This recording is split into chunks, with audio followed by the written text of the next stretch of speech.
Voltando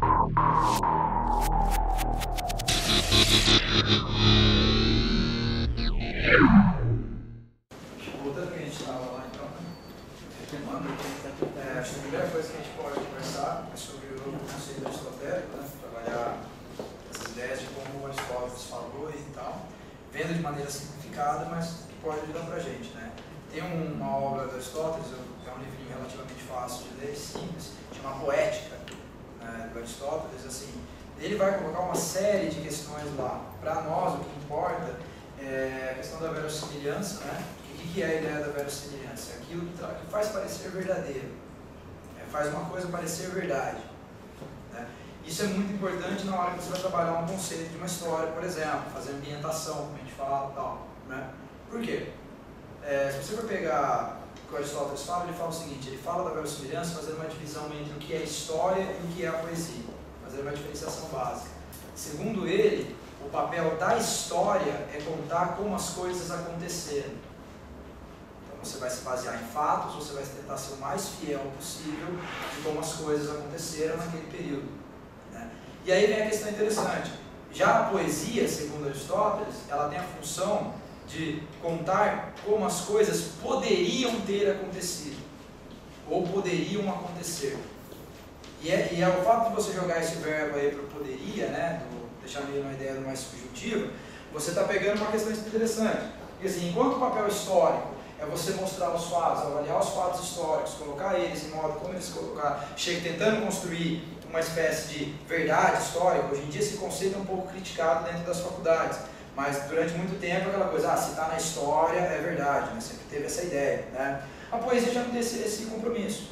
A poesia ela pode brincar com um fato histórico e colocar como ele poderia ter acontecido, né? Daí vem a questão que a gente pega, né, num exemplo interessante. Se a gente for pegar de acordo com a história, a Segunda Guerra Mundial, eles vão falar, olha, teve o dia D, né, a invasão da Normandia pelo grupo aliado. Se você for pegar um livro de história, o que um livro de história vai falar sobre o dia D?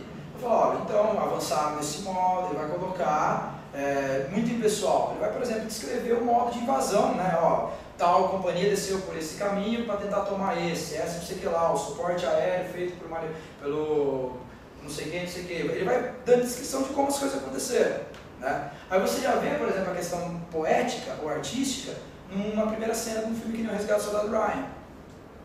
O que nós temos? Quem assistiu o Resgate do Soldado Ryan? Né? Assistiu? Né? O Resgate do Soldado Ryan, a primeira cena do filme, depois da introdução lá, é o dia D. É o dia D. Só que aí o dia D é aquela coisa, você vai falar, meu, tá, eu sei que segundo a história os caras desceram sobre fogo cerrado, os alemães estavam tirando de volta e tal, e tem aquela ideia de mostrar como aconteceu o dia D, como que foi o desenvolvimento. Já no filme, por exemplo, você já vai ver a perspectiva dos soldados. Não que aqueles soldados tenham existido, aqueles soldados não precisam ser reais, mas você vai colocar eles baseado em como foi o dia D, você vai falar, meu, como pode ter sido a sensação daqueles soldados? E tentar representar isso de maneira poética.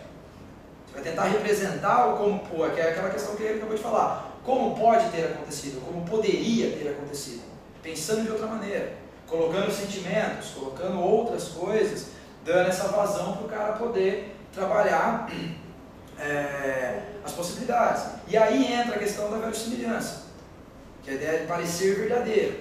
O cara está simulando um ataque ao dia D. Obviamente o Tom Hanks e as pessoas estudaram o dia D. Eles viram fotos, eles viram mapas, eles viram livros de histórias que explicam, conversaram com sobreviventes, né, com soldados, para ver como que foi o dia D. Por quê? Porque na hora de representar o dia D no filme, eles precisam dar o máximo de verdade possível naquilo, de acordo com o que eles querem. A gente quer mostrar que foi emocionante, mostrar a dificuldade dos caras de tomarem a praia. O Marra, acho que né, que eles deram o nome, Marra, outro não lembro. Né? Eles querem mostrar a dificuldade dos caras. E para você poder fazer essa invenção que você está brincando de criar aí, o como pode ter acontecido, você precisa ter um conhecimento da causa. Você precisa saber mais ou menos como uma coisa funciona para poder fazer a história. É a mesma coisa, imagina se no dia D, por exemplo, o cara fez uma contextualização mal feita e um soldado arranca um M16, por exemplo, que é uma arma que só foi usada pelo exército americano no Vietnã. O que o cara está quebrando aí? Ele está quebrando a verossimilhança. Opa, peraí, isso é um M16, isso não é uma arma da Segunda Guerra. Tá, pode ter acontecido desse jeito, os caras sofrendo? Pode, mas como é que o cara não M16 aí? Não faz sentido. Dentro da proposta que o cara fez, era retratar o dia D de maneira emocionante. Então você não pode colocar uma coisa que não faz parte do dia D. Isso serve, a ideia do como poderia ter sido, ela é boa, né, para você trabalhar qualquer tipo de roteiro. Até roteiros que não são verossímeis, por exemplo, que são meio bizarros, tipo Cowboys vs Aliens, por exemplo. Que é como se o cara fizesse a seguinte pergunta: mano, como seria se um grupo de alienígenas aparecesse nos Estados Unidos do final do século XIX? Tanto que você vê como é que é a reação dos cowboys. Ah, eles estão aprendendo que aquilo são alienígenas. Pô, eles não sabem. Você vê que os caras, eles nem têm muito medo do coisa. Para eles é só um troço que voa. Eles não têm aquela coisa de... na época nem tinha mística, né? Ah, os homens que vieram do espaço. Não tinha essa lenda que hoje tem, começou na década de 60. Então como é que seria o cowboy, o cara mesmo, simplão do Velho Oeste, se deparando com uma questão dessa? E você precisa ir para fazer isso, o que você vai ter que fazer? Você vai ter que ver como que funcionava a sociedade da época. Não precisa fazer um estudo sociológico, tipo, o cowboy e tal, assim, não sei o que, né, tudo certinho. Mas você precisa ter uma ideia de vestimenta, coisas que as pessoas costumavam fazer, certas estruturas sociais, que nem o Harrison Ford, ele faz o papel de um fazendeiro rico. Daniel Craig faz o papel de um pistoleiro. Então você vai pegar e falar, tá, existiam pistoleiros? Existiam. Como que era? Os caras eram fora da lei. A ideia do poder, né, baseado no dinheiro da fazenda. Então você tem que ter essa visualização. Né? E o mesmo vale para coisas que não são ambientadas no nosso mundo. Né? E você pega, por exemplo, Game of Thrones, né, que está bombando, o negócio faz sucesso pra caramba. Você pegar, por exemplo, a ideia do Game of Thrones, os caras estão se baseando em uma coisa da nossa história, que é o quê? Idade Média. Aquela coisa cavalheiresca extrema. Então, o cara, mesmo que ele não pare, ele tenha estudado, né, não vou dizer que ele sentou e estudou história medieval para ver como é que era e tal. Às vezes ele adquiriu isso de outro modo, lendo Crônicas do Rei Arthur, lendo O Senhor dos Anéis. Você vai entrando em contato com essas coisas, estão na nossa cultura. E o cara se fez a mesma pergunta: como pode ser uma história desse modo? Mantendo o quê? Você tem que criar uma verossimilhança, uma aparência de verdade dentro do universo que você está criando. Porque assim, um conceito fundamental quando a gente está trabalhando com arte é a ideia do que a sua obra de arte ela é um universo simulado. Ela é uma realidade própria, pode ter ligações com a realidade do seu público, mas ela é uma realidade própria, ela tem funcionamentos próprios, ela tem mecânicas próprias, ela tem uma verossimilhança. Porque senão o cara vai bater o olho e não vai falar, não gostei, não dá um impacto, não funciona. Quem fez isso de maneira muito legal foi o De Volta para o Futuro. No primeiro filme De Volta para o Futuro, quando o Dr. Brown fala para o Marty que ele vai viajar no tempo, qual é a atitude do Marty? Não acredito nisso. Ele nega que é a postura do público em geral. Você tem que fazer o público ir acreditando, você tem que conquistar ele, de que aquela história pode acontecer. Até que chega uma hora que ele esquece que aquilo não é verdade. Ele começa assim, aí ele vai criando empatia pelos personagens, empatia pelo que está acontecendo ali. Mesma coisa no Game of Thrones, voltando, a ideia da verossimilhança. O que aconteceria no Game of Thrones? Que é ambientado no universo medieval. Tem um pouco de magia? Tem um misticismo? Tem. Mas você não ficaria muito estranho se um cara, de repente, arrancasse uma submetralhadora no Game of Thrones. Os elementos dentro do próprio Game of Thrones eles precisam ser respeitados. Eu vou colocar um povo diferente. Esse povo ele tem que estar ambientado dentro da ideia que eu estou propondo ali. Se você não faz essa ambientação, você quebra a sua verossimilhança. Se você quebra a verossimilhança, já era. Você acabou com o seu roteiro. Acabou com a sua história. Porque o jogador ele vai olhar para aquilo e jogar, no caso do game, o cara vai colocar a autoridade e falar, mano, que absurdo que é isso. Não faz o menor sentido. A não ser, claro, que você queira trabalhar a ideia do absurdo como no Monty Python, lá na vida de Brian, né, que do nada vem uma nave espacial e leva o cara embora. Mas é intencional. A ideia é trabalhar com esse absurdo, brincando, metalinguagem, né? Mas no caso de uma obra, sei lá, quer fazer uma obra mais séria, tal, não sei o quê, você precisa tomar cuidado com isso ao extremo. Porque uma vez que você não prestou atenção nisso, o cara pode reparar e falar, mas aqui. No próprio Cowboy vs Aliens, quanto tempo demora para o Daniel Craig aprender a usar aquele negocinho, entender o funcionamento dele? Eu falo, o cara é um cowboy, ele não tem conhecimento bruto de tecnologia. Que é uma falha engraçada daquele filme A Reconquista, que é um filme de ficção com John Travolta. Velho. que são os alienígenas que vieram e tomaram a Terra. E aí todos os humanos eles vivem como selvagens. O que acontece? Eles acham aviões e começam a usar aviões. Como caras que saíram praticamente da era primitiva voltaram a usar pilotar caças? Estranho, né? Não faz muito sentido, né? E aí dentro dessa ideia da verossimilhança, vem a questão que, né, tipo, de fazer a coisa parecer verdadeira, entra um outro conceito que é legal, que é a proposta estética. Quem trabalha com art conception aí, já deve ter visto alguma coisa nesse estilo, porque a questão é a seguinte, vamos pegar, por exemplo, um jogo tipo BioShock. Todo mundo aqui viu BioShock, imagina, né? Pega BioShock, por exemplo, aquela coisa dos 50, o estilo dos prédios, uma coisa meio Gotham City, né? O estilo dos prédios, as roupas, aqueles cartazes, né? Hã? É Deco. Né? Aquela coisa, Deco que não novo. Não, é Deco, que é mais geométrico. Mais geométrico. É aquele dimensionamento, assim, das flores.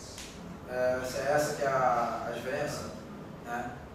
Eu sempre achei que era tudo novo. Sabe o Empire States? Ele é Deco. Ele é Deco. Ah, mais geométricos. sei. Bom saber, já me ajuda agora quando for pensar de coisa. Porque às vezes você precisa colocar, né, Deco, né, mandar referência para os caras. Mas na ideia do coisa que você falou, aquela arquitetura década de 50, pesada, né, tipo, estilo de roupa, estilo de inimigo, os cartazes, são animais aqueles cartazes, tipo, aquelas propagandas da Coca-Cola antiga, né, coisa maluca assim. Então o que acontece? O cara ele se propôs, como seria uma história que se passasse embaixo d'água? O cara foi elaborando. Ele começa com essa pergunta, e como seria? E vai. Aí ele vai elaborando e tal. No cru da coisa, né, não precisava ser daquele jeito. Podia ser tudo high-tech, por exemplo. High-tech brincando com implantes de cibernéticos, por exemplo, para dar os mesmos poderes, para dar os mesmos efeitos. Só que o que aconteceu? O cara ele foi criando aquela proposta, ao mesmo tempo ele foi fazendo o quê? Foi criando também uma proposta estética. Okay? Qual vai ser a cara que eu vou dar para aquele ambiente? Poxa, foi legal colocar um negócio da década de 50, porque o cara já linkando com a ideia do roteiro. Porque ele falou, uma sociedade que se isolou do mundo no sentido capitalista, né? O dinheiro imperando. Década de 40, década de 50, o capitalismo era muito forte, aquela coisa dos grandes bancos começaram a surgir e tal. E o cara falou, legal, então essa acho que seria a época ideal para os caras se isolarem. E aí ele faz esse recorte e coloca todo mundo lá embaixo. No novo, né, até o próprio novo BioShock também, né, que vai ser no céu, a própria ideia, né, o estilo dos prédios, o estilo das roupas, os monstros de BioShock, os robôs são muito legais. Tipo aquela coisa que eles são uma máquina, mas é uma máquina meio retrô, é tipo uma coisa meio vapor, meio steampunk mesmo, né, não é um Eva de Evangelion, assim, que é um robô mega, né, entendeu? Um negócio meio, você escuta as engrenagens do negócio, dá a impressão que uma hora vai ter que parar, vai ter que jogar óleo, né, porque senão vai começar a estourar. Né. Essa proposta estética também vem nessa parte de concepção. Antes de você começar a fazer concept de desenho, essas coisas, a galera sente e visualiza. A gente está nessa coisa, para manter a verossimilhança. Vamos fazer um negócio renascentista, por exemplo. Vai lá, dá uma olhada como funciona, como que é o renascimento, vê lá a cabeça. Cara, o Wikipedia e Google hoje resolve tudo. Né, para você ter esse primeiro, montar seu portfólio do negócio. Ver como é que era a descrição básica, eventos históricos, estruturas sociais. Fez essa primeira pesquisa, essa pesquisa básica, longa imagem, renascimento. Aí você fala, legal, a gente viu isso daqui e tal. O que a gente pode fazer? Vamos fazer um negócio, por exemplo, baseado nos quadros do renascimento. Então a imagem do jogo vai ser parecida com um quadro. Se você olhar muito de perto, você vai ver as rachuras da tinta.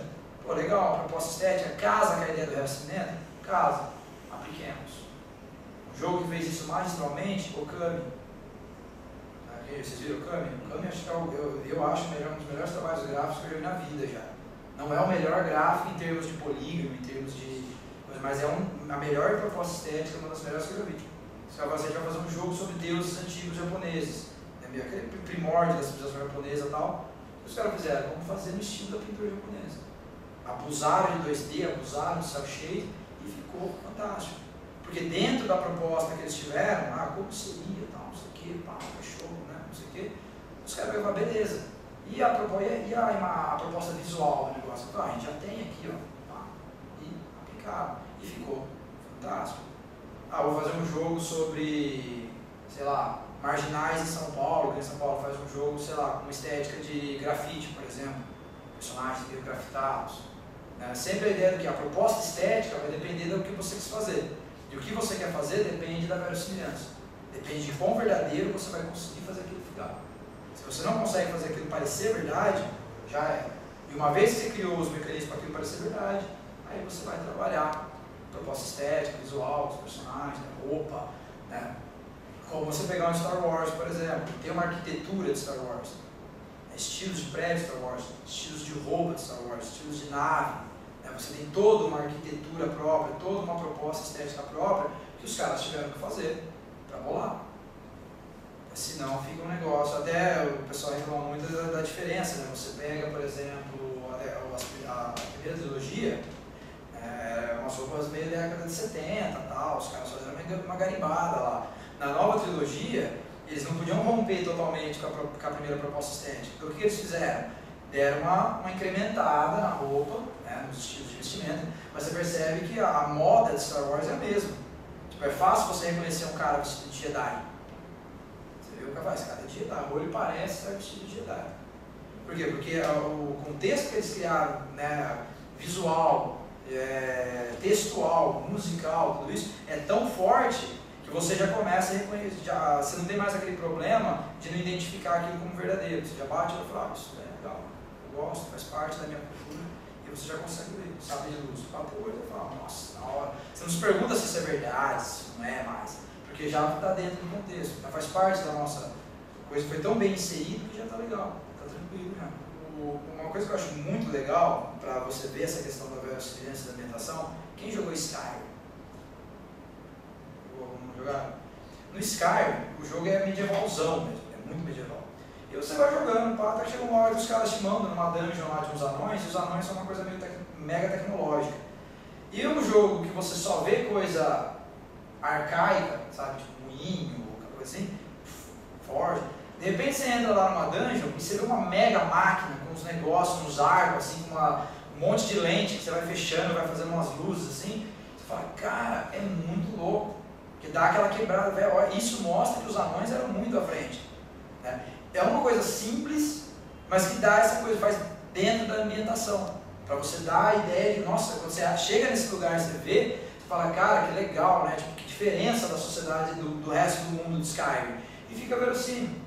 Já no Final Fantasy, por exemplo, você acha uma máquina louca dessa na primeira vendinha do jogo, né? Você entra lá para comprar suas potions, já tem uma máquina 1000 vezes mais louca que essa. Você fala, velho do céu. E aí você vai acostumando com isso. Né? Fala que o que até algo que está meio que arrebentando com os Final Fantasies, né? Você não tem mais a inovação de roteiro. Você pega, teve uma inovação de gameplay, principalmente no 12. O fato de ser em real time foi uma inovação de gameplay legal, inovação técnica, não tem o que falar, o jogo está maravilhoso, o gráfico é feroz, mas a inovação da história foi um lixo. Faltou trabalhar melhor, faltou dar mais ênfase. Tanto que 2 amigos meus, eles estavam jogando Final Fantasy XII antes de eu começar a jogar. Os dois me falaram, cara, eu estou com 80 horas de jogo e o jogo está só começando, pensando no que se espera de uma história dos outros Final Fantasy anteriores. Passa uma semana, aconteceu 2 vezes isso, uma semana o cara, mano, acabou. Não era, não, realmente, lá era o final já. Eu joguei até o último mestre, não passei o último mestre, mas não joguei de volta não. Porque eu achei que ia ter muito mais. Parece, porque você, por exemplo, você disse que em Final Fantasy, quando você jogar o 7, o 8, o 9, o 6, né, os antigos, você pegava, você começava a jogar assim, você sabia, tipo assim, enquanto você não consegue, você está indo perseguir um vilão, beleza, esse é o vilão. Mas vai perseguindo o vilão, perseguindo o vilão, perseguindo o vilão. Você já sabia, mano, já era acostumado já. Vai chegar uma hora que eu vou descobrir que esse cara não é o vilão maior. E vai começar a aparecer mais gente. E você já começa a se preparar para as grandes reviravoltas, para tudo aquilo. Final Fantasy XII, não, você vai indo, quando você vê, que nem o Vicente Mateus falava, né? Foi indo e iu. Acabou. Não tinha mais nada na história. Tipo, acabou. E o 13, pecaram mais ainda. O 13 é um túnel. Quem jogou o 13 viu. Outra vez, o jogo lindo, um dos melhores gráficos que eu vi de Play 3 360. Só que o jogo é uma grande linha reta, você vai andando e lutando, é um beat up chato, porque é um beat up por turno, nem é em tempo real. Para a estrutura de jogo que eles fizeram, você podia sair batendo em tempo real. Talvez desse mais ânimo para jogar, mas não, você vai indo. Aí chega uma parte do jogo que você tem mais de um caminho para escolher, mas você acaba voltando para pegar o turno de novo e vai embora. Por isso que eu parei de jogar também. Que aí que eu descobri, porque eu joguei umas 20 horas seguidas, cheguei no Open World, beleza. Eu vou voltar pra cidade lá, que eu quero comprar um item que eu deixei lá. Aí eu descobri que não dava. Eu desisti. O JRPG está passando por umas crises complicadas. Se você for pensar, qual foi o auge do JRPG? Super Nintendo e Play 1. Já no PlayStation 2 começou a dar uma bambeada e hoje em dia o JRPG está difícil você achar um que você fala, nossa, cara. Porque é muito lugar comum. Do mesmo modo que a gente está falando da questão da história e tal, verossimilhança, os japoneses eles têm muitas chaves em comum. Eles gostam de usar aquela estrutura sentimental, que eles falam o tal do kokoro, né? Eles gostam de colocar isso. E aí eles acabam forçando demais. Então você vai pegar, por exemplo, anime, alguns jogos de JRPG, é uma mesmice. Você já sabe que agora eles vão sofrer pra caramba e depois eles vão vencer. E você começa a jogar e vai. Né? Vai cansando, vai desgastando. É um gênero que está em desgaste. No videogame, principalmente, no computador eu nem sei se está saindo de RPG no computador, acho que não, né? O computador sempre teve Baldur's Gate, sempre teve os True mesmo, os grandes clássicos, assim, que são mais próximos do RPG de verdade, né? O RPG é praticamente um romance que você está lendo ali, só tem momentos que você controla, né? Que é uma estrutura de roteiro, válida. Eu não sei se hoje em dia ela está vendendo bem. Assim, óbvio, se você for fazer um jogo um jogo para tablet, um negócio de baixo, não mega poderoso lá, né? Você vai fazer, às vezes você coloca estruturinha básica de advento, coloca um gameplay legalzinho e mete o jogo, legal, rendeu. Agora, se você for colocar num jogo de mega investimentos, jogos grandes, assim, colocar uma história padronizada dessa de JRPG, tem aqui o cocorozinho, o momento que o cara fala, né, aquela coisa, a chance de não tem emplacado. Não sei se vocês perceberam, mas não tem entrado com muita força. Tanto que os melhores RPGs nos últimos anos são todos americanos. O Witcher, apesar do Witcher não ser americano, né, são ocidentais, vamos colocar assim. Witcher 2, Skyrim, Dragon Age, os Mass Effect da vida. Né? Então, é preciso tomar cuidado na hora de elaborar a história para você não cair nesse problema. Que aí hoje em dia também, agora a história não tem mais histórias lineares, né? Hoje em dia você já está criando árvores de roteiro, né? Isso complica muito a vida nossa. Porque você vai ter que criar uma história paralela para cada atitude do jogador. Né? Por exemplo, Mass Effect, você escolhe, eu quero agir de maneira boa, eu quero agir de maneira ruim. Né? Isso é uma coisa complicada, porque a gente está falando da questão da verossimilhança, de fazer aquilo parecer verdadeiro, certo?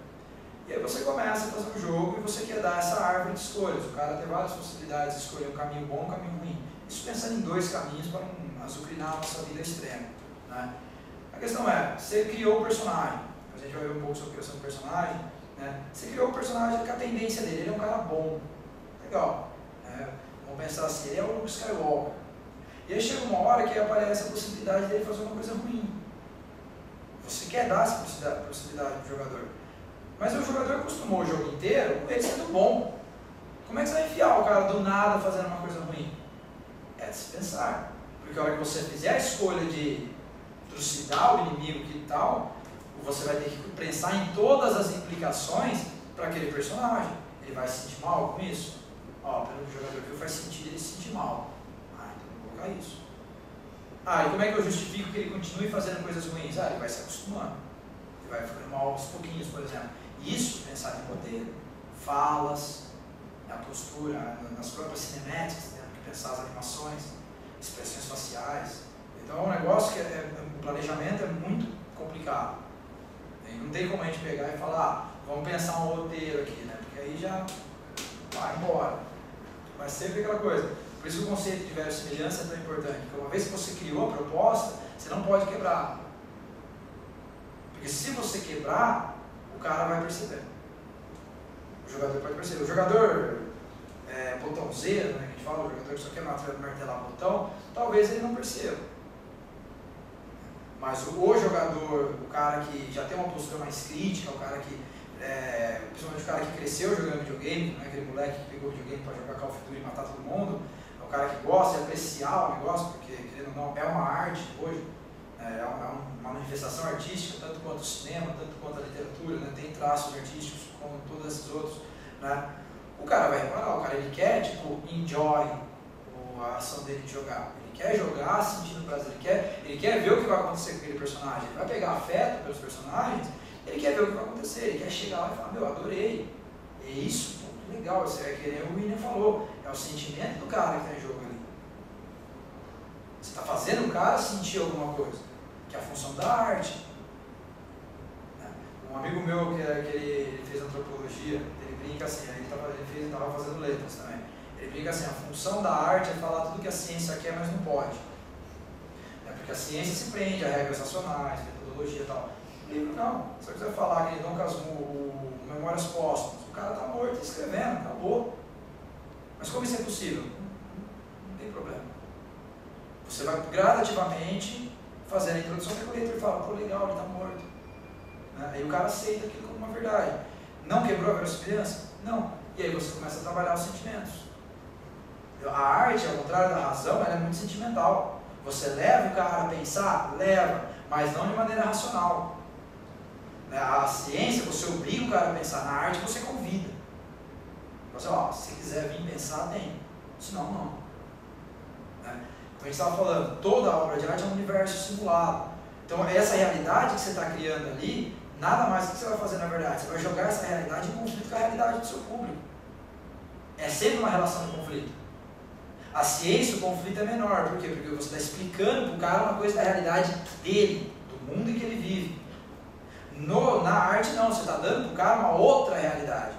Um negócio onde tem dragão voando, por exemplo. Então o cara ele vai bater o olho naquilo, vai, opa, peraí, a primeira coisa, então, mesmo que ele não perceba, porque faz parte da cultura, o cara já está acostumado a ouvir falar de dragão e tudo mais, tem uma relação de conflito. Então você mostrou um puta do universo novo para o cara. Logo depois da hora que ele está jogando, ou lendo, ou assistindo um filme, ele vai parar. Ele não precisa concordar com aquela realidade, acreditar que aquela realidade é verdadeira. Mas aquela realidade que você criou, na hora que entra em conflito com a realidade dele, faz ele pensar na própria, no lugar que ele vive. Ele vê uma obra, por exemplo, em que os personagens estão cercados de miséria, os miseráveis, por exemplo, do Victor Hugo. O cara lê Os Miseráveis, mano, ele fala, velho do céu, mano, que tragédia, só zica pra esses caras, que droga viver na pele desses caras. Isso ele vai, indiretamente, ele vai começar a pensar nele também. Leva ele a questionar o ambiente ao redor dele, pô, mas por que eu acho isso certo e isso não? Atividades criativas. Tem que ver aquela história, eu adoro aquelas palestras que falam assim, como ser criativo. Vocês já viram já, né? Tem muita coisa para isso. E eu falo para vocês, cara, não tem como uma palestra te ensinar a ser criativo. Não tem aula que vai te ensinar a ser criativo. Mesma coisa, quem daqui é músico ou toca algum instrumento? Quem toca alguma coisa? Se você toca alguma coisa, como é que você se torna um melhor músico? Tocando e conhecendo música. Agora você vai numa palestra falando sobre música, tipo a história da música. Você vai aprender alguma coisa artística? Você vai ter no máximo mais conhecimento sobre o tema. Você não está gerando criatividade, você está gerando conhecimento. Eu vou numa palestra sobre como ser criativo. Tá, eu estou aprendendo como funciona a criatividade, eu não estou me tornando mais criativo. Como você se torna mais criativo? Fazendo atividades criativas. Lendo, escrevendo, desenhando, jogando videogame, jogando RPG, assistindo filme. Isso são atividades criativas. Então, sempre estimular esse tipo de coisa para você sempre conseguir responder melhor a pergunta que é a chave para começar um roteiro. E como ser? Tem gente que gosta de começar pelos personagens, tranquilo também, né? Mas como o roteiro depende, a não ser que você queira escrever um seriado, um negócio bom, tal, que foca só nos personagens, tipo Friends, por exemplo, né? O melhor é sempre começar por o quê? Pela história. E como seria tal coisa? Que aí você vai pensar, qual seria o herói ideal para eu contar essa história? Então a necessidade de contar esse como seria é fundamental. Tudo bem sobre verossimilhança? Uma pergunta, vocês querem comentários? O Aristóteles coloca isso de maneira mais complicada, mas porque ele vai falar especificamente de poesia. Mas, você perceba que a ideia da pergunta ajuda muito a gente na hora de elaborar. Tem o Prince of Persia do Xbox, não sei se é o 4, o 5, que você não pode morrer. Sim, é o que só chama Prince of Persia. Acho que é. Que nem é príncipe, né? E você vai jogando e você faz o que tinha que fazer e salva a mina lá, não sei o quê. E no final tem tipo um epílogo, onde você desfaz tudo que você tinha feito. Você prendeu o demônio lá, e ele simplesmente liberta ele, e aí eu vi uma discussão longa assim, no site falando se isso estragava tudo que tinha sido feito ou não. Ou se você podia, desliga o videogame aí, se você não quer fazer isso, porque já acabou o jogo, ou você continua, entendeu? Esse Prince of Persia foi um jogo muito controverso, porque ele é um jogo muito conceitual. Vocês chegaram a ver esse Prince of Persia novo aí? Cara, ele é um jogo muito conceitual, assim, ele é muito, vamos experimentar coisas estranhas. Tanto que ele parou ali, não lançou mais não. Eu achei muito bom, só que eu pensei assim, vamos ver o que vai vir depois. Você sempre fica naquela, tá, é bom, tem certas falhas, mas pô, pode sair coisas legais aí, né? Não lançaram mais, parou ali. Mas é assim, graficamente é um jogo muito bom, tecnicamente é um jogo muito bom. O gameplay dele é Prince of Persia. O que mata ele é que ele é meio conceitual na história. O jogo todo se desenvolve em diálogos, e é legal isso, né? Porque você cria uma empatia muito forte entre os personagens. Só que é umas coisas meio malucas, você não morre nunca, por exemplo. É umas coisas, coisa bizonha. Né? Então é muito, assim, extremamente conceitual. E essa parte do final vai daquela coisa assim, né? Esse Prince of Persia novo, ele tem um negócio legal, que ele trabalha meio com uma estrutura meio mitológica, ele é meio que um conto de fadas, assim, um mito mesmo. Tipo, é o viajante perdido, a princesa, eles se juntam para salvar o mundo. Sabe? Então você vê que não tem muito detalhe de onde eles estão, quem eles são direito, você só sabe que eles estão lá. E aí a hora que acaba o jogo, dá a impressão que tipo, faz muita ideia do mito, né? Ah, eu vou lá salvar, não vou, sabe? Eu vou lá libertar de para salvar a mina e tal. Então, tipo, eu achei legal a ideia deles darem essa possibilidade de gameplay. Porque, como você falou, o jogo acabou ali. Se você não quer continuar, você não continua. Eu acho que até parece, né? Fim. Parece. Aí você espera os créditos, aí vai microcréditos, ou você aperta o botão e volta pra cena. Que é bem legal, porque dá pra aí você pega a menina e tal, né? A cena é bem emocionante, assim, e tal, né? Mas ainda não é aquela coisa... até que ponto isso estraga ou não o roteiro, eu não senti nenhum prejuízo para o roteiro, porque o roteiro é muito minimalista. O roteiro daquele jogo tem um mal, precisamos quebrar as 4 mentes do mal para fechá-lo, ponto. E aí onde que se desenvolve, na verdade, a emoção nos personagens? Na troca entre o Prince, que não tem nome, e a Ellie, acho que é o nome da menina. Eles vão conversando, e aí você vai conhecendo melhor eles, vai, pô, legal, gostei, você vai criando empatia. E aí quando acaba, posso dar um spoiler? Não. No final a menina morre, né? Mediante você fechar o mal, ela morre, é necessário. E aí você tem a opção no final de liberar de novo o mal para ressuscitar a menina. Só que como a história, o macrocosmo, o mal que precisa ser dominado, vai perdendo a importância perto da relação entre os dois personagens, né?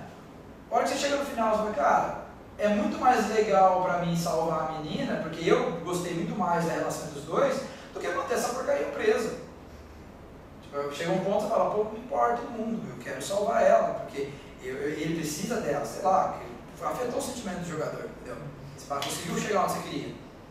E tipo, isso é muito bom, cara. Sabe outro jogo que tenta fazer isso? O Enslaved. O Enslaved também, e é muito bom o Enslaved, tipo, partes dele, depois ele fica um pouco maçante. Que quem faz o personagem principal, a captação de movimento, a voz e a face, baseada no cara que faz o Gollum. Então assim, animal, a animação, o jogo, é a mesma coisa, é um homem e uma menina, eles vão se relacionando assim, trocando ideia, e o forte do jogo é isso, você chega no final do jogo e fala, nossa, que lixo. Pelo menos o Prince of Persia foi melhor nesse sentido, você chega no final do jogo, ele dá uma escolha emocional interessante para você. Né? Porque aquela coisa, então você vai desfazer tudo que você fez. Beleza, você pode desfazer tudo que você fez. Por quê? Porque o foco do jogo está na relação interpessoal entre os personagens. Então o fato do jogador escolher fazer isso faz todo sentido, não está estragando nada. Dá até para você falar, cara, olha que legal isso, né? Fazendo uma análise mais assim, o jogador que escolhe salvar a menina, ele desenvolveu afeto de verdade. A não ser que o cara seja aquele cabeça louca, já que dá para quebrar, eu vou quebrar aquela porcaria. Vai lá e quebra. Tem sempre esse também, o que será que acontece, né? Mas tem um cara que fez, ele para e fala assim, mano, eu quero ela viva. Tipo, ele entendeu o negócio e você deu esse poder pro jogador e ele vai querer escolher, cara. E, tipo, é como se ele tivesse ali se colocando naquela questão das realidades conflitivas, ele está se colocando no papel do cara. É como se ele estivesse amando aquela menina agora. Ele quer ela de volta. Então, por isso que eu acho que não tem uma ideia disso. Eu acho que esse jogo foi muito menosprezado.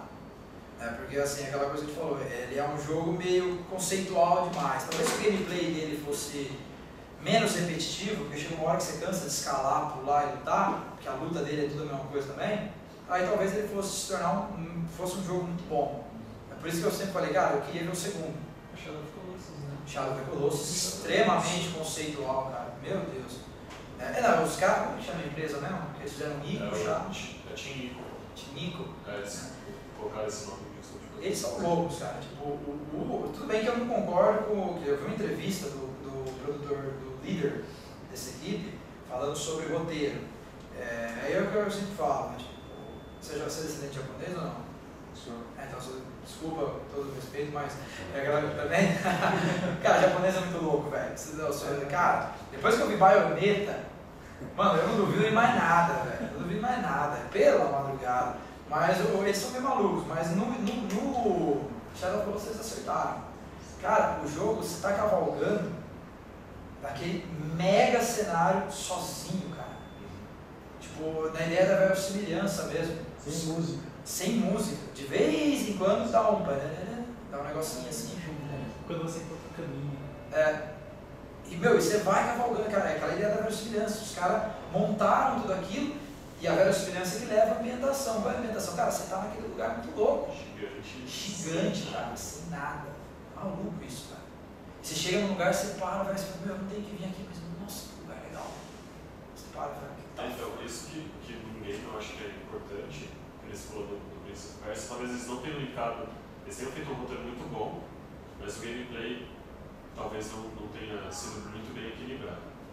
Acho que o Shadow é a demonstração que é o melhor equilíbrio de tudo, tanto do roteiro quanto do gameplay, porque você vai avançando, você sente toda a emoção, você tem até dó de matar um monstro. Causando, né? Não, até a própria questão do cavalo. Olha que todo mundo jogou aqui. Sim. Olha que o cavalo morre, você acha que o cavalo morreu, você fala, cara, o cavalo é a única coisa que te acompanha o jogo inteiro, de repente ele morre. Você, eita. Você fica com a perda. Você vai dizer, aro! Mas justamente, a ideia é que assim, quando você, a ideia da verossimilhança é o que vai levar o jogador para dentro daquele universo. Se você não faz isso, o cara não vai ter a imersão, né? Que é o que todo mundo reclama. Você vê a diferença de postura dos GTAs. A galera que é fã de GTA por causa de sair detonando, adora o San Andreas, por exemplo. Agora a galera que gosta do GTA da simulação, já adorou o GTA 4. Que o nível de realismo é maior, né? Tipo, cara, eu jogava GTA 4 e eu adorava, tipo, eu saía andando, só, também corria, pra pegar um táxi, pegar um hot dog, pá. Você tem a imersão. Red Dead Redemption, o que eles fizeram Red Dead Redemption é um absurdo, cara. O universo vivo ali ao seu redor, cara. Você passando, assim, pra mim o fim de Red Dead Redemption foi uma hora que eu tinha que matar um coelho pra fazer um challenge. Aí eu mirando assim no coelho, assim, veio uma águia, pegou e eu vou indo embora, cara. Eu parei assim, coloquei o controle no chão e assim, ó.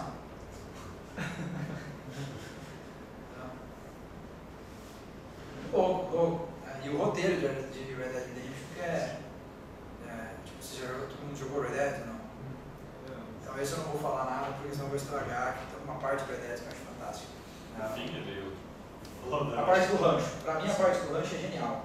Porque você passa o jogo inteiro buscando uma coisa, né? Normalmente no jogo o personagem tem uma motivação, você vai o jogo inteiro para cumprir essa motivação. Quando ele cumpre a motivação, o jogo acaba. Legal. Né? Ele cumpriu o objetivo. Nesse jogo não, você vai atrás, depois que você cumpre o objetivo, você ainda joga mais um bom tempo numa situação de tranquilidade. Isso foi muito legal, né? Tipo, você vai um jogo inteiro atrás da sua família. Quando você consegue a sua família de volta, mas beleza, agora acabou. Não, você joga mais um tanto, mais algumas missões, você com a sua família. É muito bem feito isso, é muito bem feito. Vamos esperar o GTA V, né? Pra ver que o bagulho vai ser louco, né?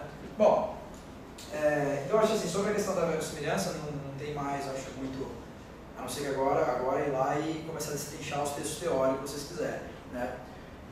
Falando de um segundo conceito que é legal, então a verossimilhança, essa questão do porquê, como seria, é bom para você começar. Conhecer a minha ideia. Como poderia ser uma história de cachorros com superpoderes? Tá? E começa a pirar nisso. Né? Vai trabalhar, o jogo vai ser branco e preto, os cachorros vêm branco e preto. Você vai colocando tudo no contexto, tudo tem que estar amarrado. Propostas visuais, musicais, e aí vai. Depois disso, uma coisa interessante também que ajuda é um conceito que o Hegel desenvolveu, que são as teorias dos gêneros. Isso eu precisaria de um negócio para anotar? Não tenho, mas aí a gente vai trocando ideia. Que é o seguinte, o Hegel ele aplicou isso em gêneros poéticos. Ele falou, são 3 tipos de gêneros poéticos relacionados à literatura. Só que isso também pode ser aplicado a game e cinema. Se a gente parar para pensar, por exemplo, né, o cinema vai derivar do drama, do teatro. Né? Dá uma quebrada, mas deriva do teatro. Né? E o game hoje pega muito, né, o game tem a questão do gameplay, né, de derivar dos próprios jogos de tabuleiro, aquela coisa toda, mas hoje está associado à questão da história, então hoje bebe muito do cinema. Até hoje em dia é comum você pegar jogos que estão contratando atores de ponta, né, que você pega, por exemplo, e nisso a Rockstar foi pioneira, também acho muito legal, uma das pioneiras, que foi chamar o Samuel Jackson para fazer a voz do vilão de San Andreas. Lembra do San Andreas, o Ben Payne? Policial do mal, quem faz a voz dele é o Samuel Jackson. Mass Effect, que a voz da Elizabeth é Martin Sheen que faz. O mais antigo do Musha. O Musha pegou um cara. Em 2003 pegou o Jean Reno e um ator. Pegou o Jean Reno, a face do Jean Reno, né? O Kingdom Hearts, que pegou o Billy Zane para fazer a voz do vilão. Então, assim, está se criando também uma demanda para esse tipo de coisa. Né? Então, dá para perceber que tem uma proximidade muito grande. Tanto que, assim, aquela coisa.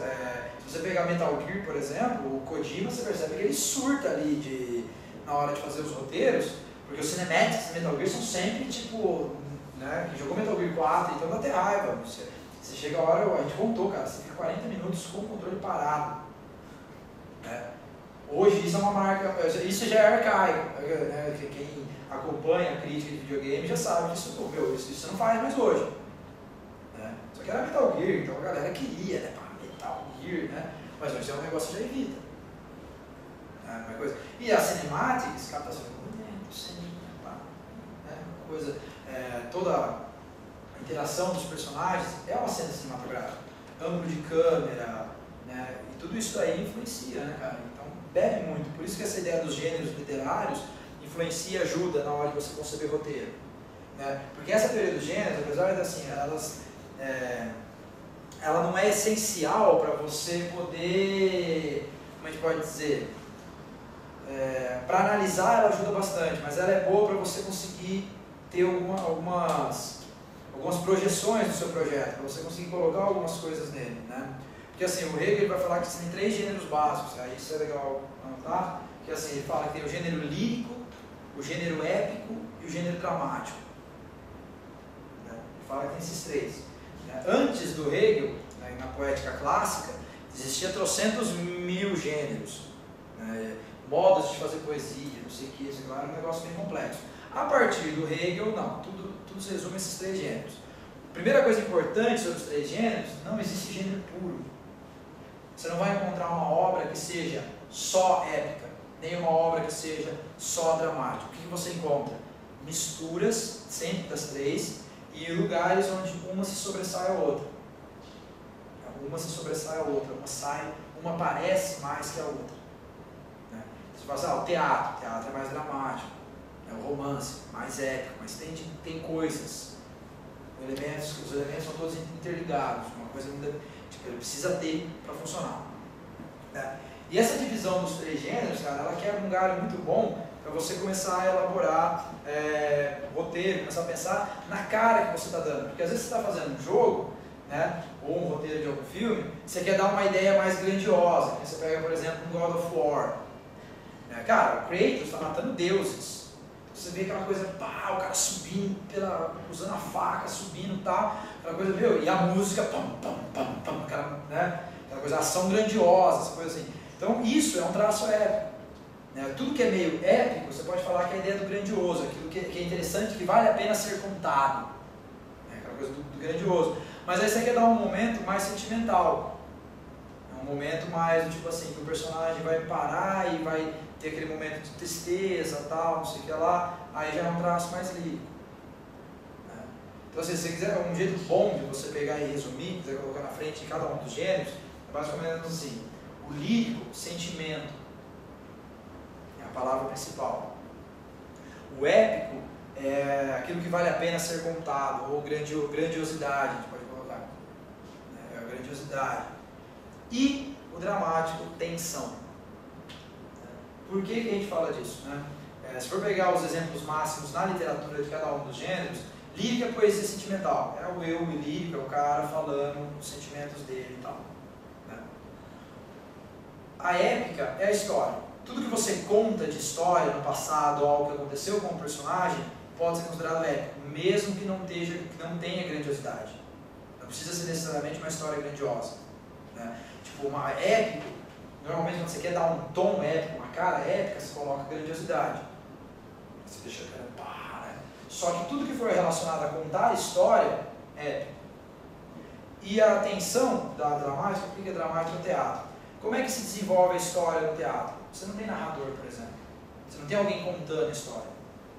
Ao contrário do romance. No romance tem um cara contando a história de tudo que aconteceu, certo? O cara que está contando, ó, foi no ano, não sei o que lá, e vai contando o que aconteceu. No teatro você não tem um cara contando a história.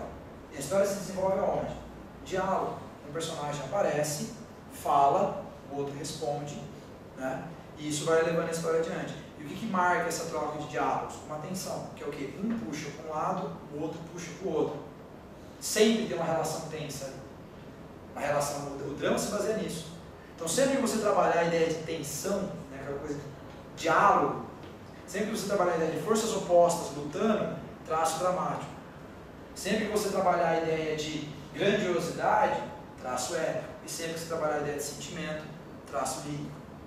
E nisso, no cinema, por exemplo, que eu pedi para ver se desligou, dá uma olhada aí da camiseta. Um pouquinho. É que eu tô com um plástico filme, cara, da Tatu e tá massacrando, velho. Tá vazando. Ixi, será que desligou o bagulho aqui? Oh, Lord. Reage, filho. Por exemplo, pensando nessa ideia dos 3 gêneros, dá uma olhada se voltar a funcionar.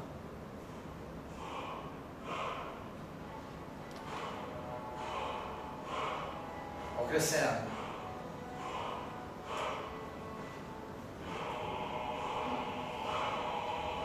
Violento, sempre violento, né? A hora que entra. Aí vem a questão, vocês acham que isso é o quê? Olha a grandiosidade. Essa música toca no jogo Salvador contra o Dragão. Vocês pensam a ideia? O que ele quer reforçar aí? Né? O dragão vindo, olha a ideia da grandiosidade. É um tema épico, é o que você vai lutar contra o dragão, cara. Você vai fazer a batalha do jogo. Olha a música. É aquela música que o jogador começa a ouvir e começa a ficar o quê? Ele vai entrando no gás. Então a hora que aparece, aqui é aquela coisa que o cara pega e fala assim, eu tô lá e tô morrendo, o cara equipa a melhor arma, sai no meio do campo de batalha, e ele, se ele sobrevive, né? É true. Ideia do épico aplicado. Eu quero fazer a grande batalha do jogo. Crescendo mesmo. Legal que o Skyrim usa não só o áudio, né, mas o visual também, né? Sim. O visual do dragão. É uma combinação de todos os elementos. A própria ideia era tipo, quando você está andando no meio do nada, começa a escutar essa música, você olha para o lado, você vê a sombra passando por cima de você assim, você fala, você tem 2 opções, né? No começo do jogo você corre, depois você já está forte no Skyrim, aí você faz o quê? Vem cá, dragão, vamos trocar uma ideia.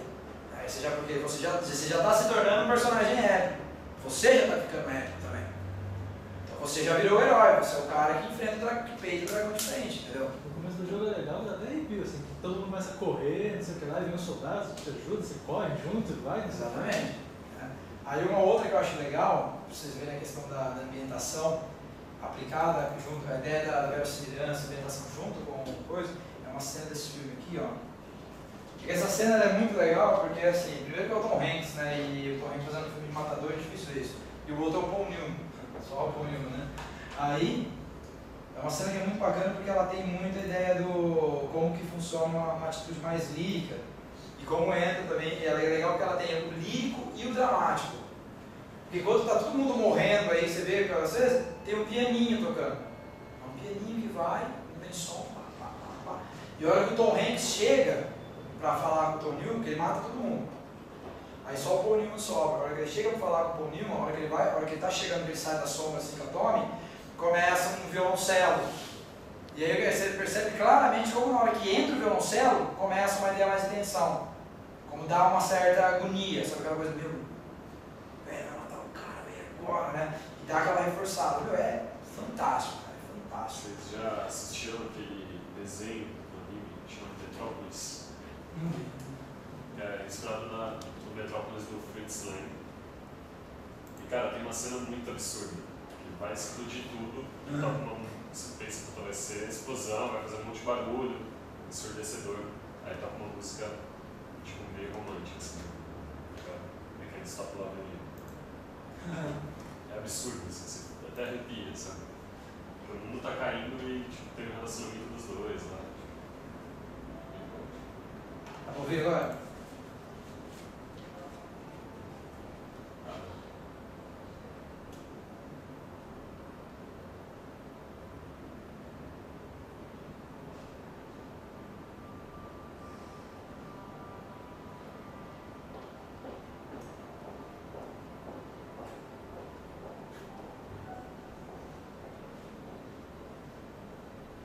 Olha a fotografia, que maluca, a câmera passando, vai caindo.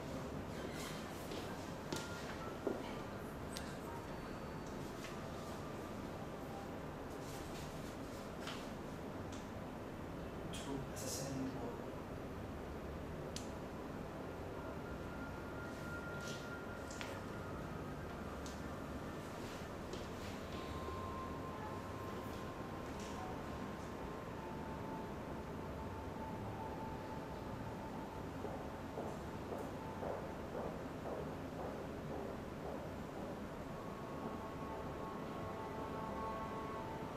O violoncelo crescendo.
Você vê, por exemplo, que o cara podia ter feito uma cena épica aí.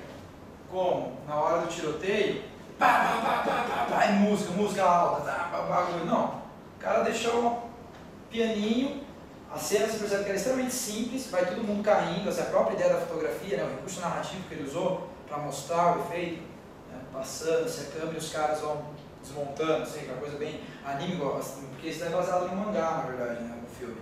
E é fantástico, eu não vi esse filme, meu, eu recomendo. A fotografia do filme é violenta, a trilha sonora violenta, né? E é interessante você ver o que eu acho legal dessa cena.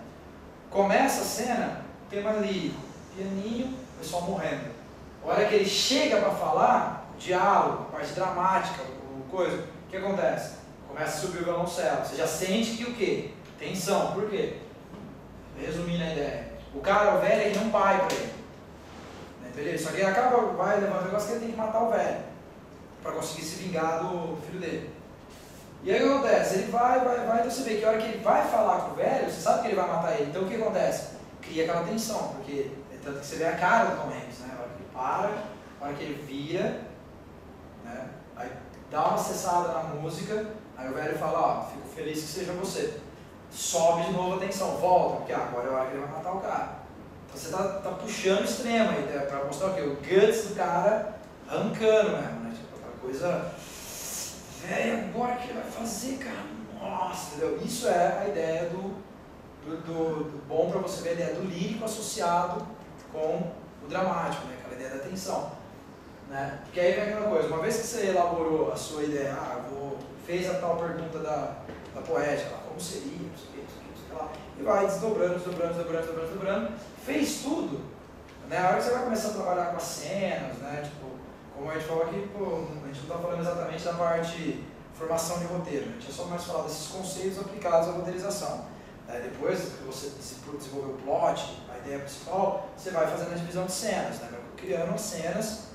No primeiro momento nem precisa colocar as falas, mas só para criar uma linha condutora entre elas. Aí você vai começar a pensar, pô, essa cena aqui, cara, eu elaborei essa cena na minha história. É a cena do cara, da mina, não sei o que lá, que eu passo mais, o que eu coloco. Eu quero dar uma ideia mais rica, quero dar uma ideia mais deslocada, que é uma coisa meio épica, sei lá, quero dar uma ideia mais tensa. Né? E aí essa parte dos gêneros é legal para você ter essa visualização. Né? Por exemplo, uma cena dessa. A diferença de uma cena boa e uma cena qualquer é justamente aí.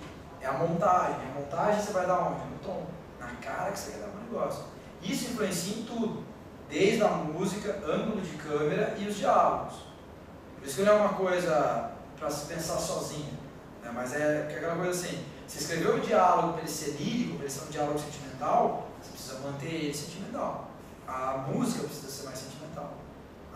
Os ângulos de câmera não podem ser, por exemplo, aquela doideira que é do Transpotting, por exemplo, que são um negócio mais tranquilo. Então, essa cara que dá para a cena ou para o projeto como um todo, fundamental. Fundamental. E como a gente viu, não é gênero puro. As coisas vão se interligando, elas se misturam. Só que você vê mais uma coisa ou outra. Por exemplo, o fato de ser um tiroteio é um traço meio épico, a ação. É meio épico. Só que o que predomina aí? Música suave, suavidade, já é uma coisa mais lírica, sentimental. Entendeu? Tem alguma mistura que não é tão recomendada? Não é tão recomendada? Então, manual adora fazer isso, né? Tipo, evitar esse tipo de coisa, não sei o quê. Uma mistura que não é recomendada, a gente vai falar dela na parte, tipo, agora a gente vai começar a falar um pouco sobre o personagem, que é misturar, porque existe uma diferença. Gênero lírico, gênero dramático, gênero épico. Existe uma diferença entre isso e o tom do roteiro. Existe uma diferença entre personagem épico e personagem dramático. São dois conceitos diferentes. Um é o conceito de roteiro, outro é o conceito para personagem. Ou podemos falar personagem plano e personagem esférico, por exemplo, que é o mais padronizado, embora tenha a interseção. Uma mistura que não é legal de fazer, por exemplo, vou pegar Red Dead Redemption e God of War para fazer a comparação. Se você for pegar, em termos de importância de ação, ou de grandiosidade, qual personagem faz as ações mais grandiosas? Kratos ou John Marston? Porque mata deuses. Então, mata deuses é um negócio, ele está mexendo com a história de toda a humanidade. Então, como é que é o Kratos? Ele é um personagem para esse tipo de coisa, ele é sanguinolento, você vê que ele não tem muitos questionamentos morais, ele é só tipo assim, eu quero me vingar. Ele é um personagem relativamente plano. Ele começa de um jeito e termina de um jeito. Ele começa naquele sangue nos olhos e tal. Agora você pega o John Marston. O que o John Marston faz? Cara, o John Marston está ajudando o FBI para recuperar a família dele. Em escalas de grandeza, a missão do John Marston é infinitamente menor. Perto de matar deuses. O que dá a força para o John Marston?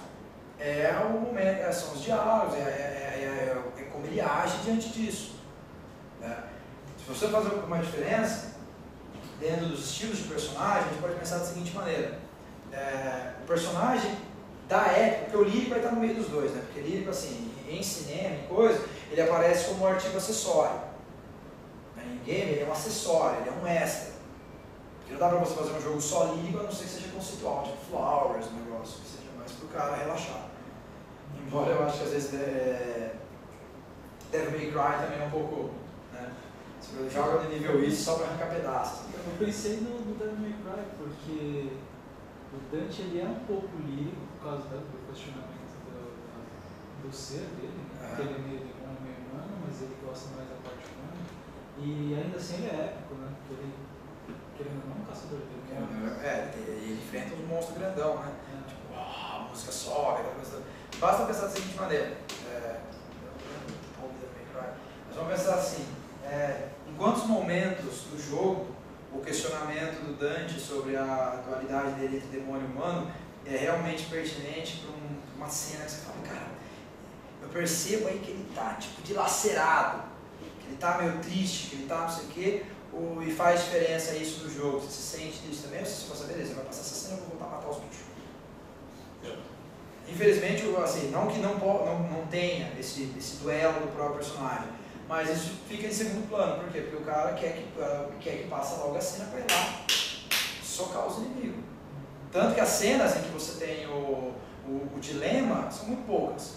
Porque normalmente você está batendo, não para mais. Né? Isso é um problema. Né? Que é o Marston. O Marston é um cara que ele é um personagem mais dramático, é um personagem mais do que. Fazendo uma diferença básica, para personagem, nós podemos definir dois extremos, que você vai ou mais para cá ou mais para cá, mas você está sempre no meio dos dois extremos.